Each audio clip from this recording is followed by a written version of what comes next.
le ministre.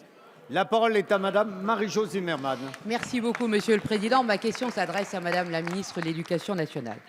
Depuis près d'un an, nous vous interrogeons régulièrement sur le bien-fondé de la réforme des collèges et les critiques qu'elle suscite, que ce soit la suppression des sections européennes ou la restriction des classes bilingues.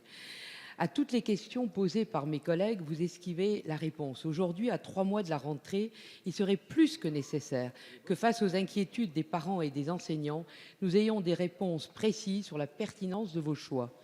Vous avez souhaité que les recteurs fassent de la pédagogie, mais l'incompréhension domine encore. Je souhaiterais en particulier souligner les problèmes que suscite la réforme de l'enseignement de l'histoire. Au moment où les grandes valeurs nationales sont remises en cause par l'émergence des communautarismes, il est plus que nécessaire de respecter l'histoire en tant que récit national.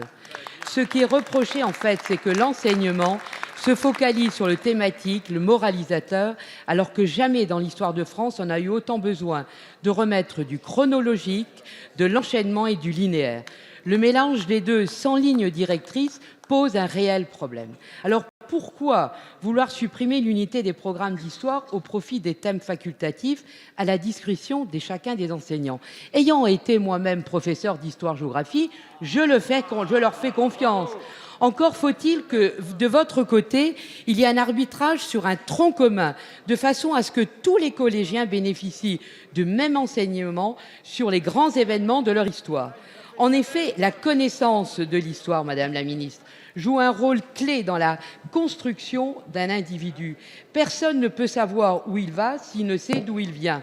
Un enfant qui a vocation à devenir un citoyen français, participant à la vie de la cité, s'exprimant démocratiquement, doit donc connaître l'histoire de son pays. Quelle réponse pouvez-vous apporter à ces questionnements? Merci Madame Zimmermann. La parole est à Madame Najat Vallaud-Belkacem, ministre de l'Éducation nationale, de l'Enseignement supérieur et de la Recherche.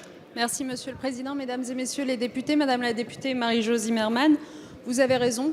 Comprendre l'histoire de son pays, la mémoire de son pays, les grands événements qui ont forgé l'âme de notre nation, c'est essentiel dans la construction du citoyen. Et parce que l'école est au cœur de la République, c'est en effet l'une de ses missions fondamentales.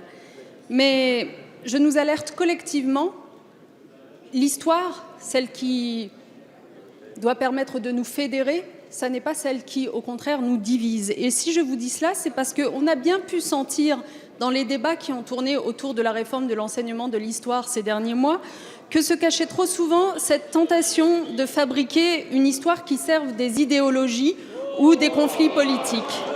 C'est la raison pour laquelle le choix que nous avons fait, et il était inscrit dans la loi de refondation de l'école en 2013, ça a été non pas que le pouvoir politique écrive l'enseignement d'histoire, mais de confier cette mission fondamentale à une commission d'experts, le Conseil supérieur des programmes, des experts, des intellectuels, des membres d'ailleurs de la représentation nationale, qui en toute indépendance ont rédigé ce programme d'histoire, comme l'ensemble des programmes de la scolarité obligatoire.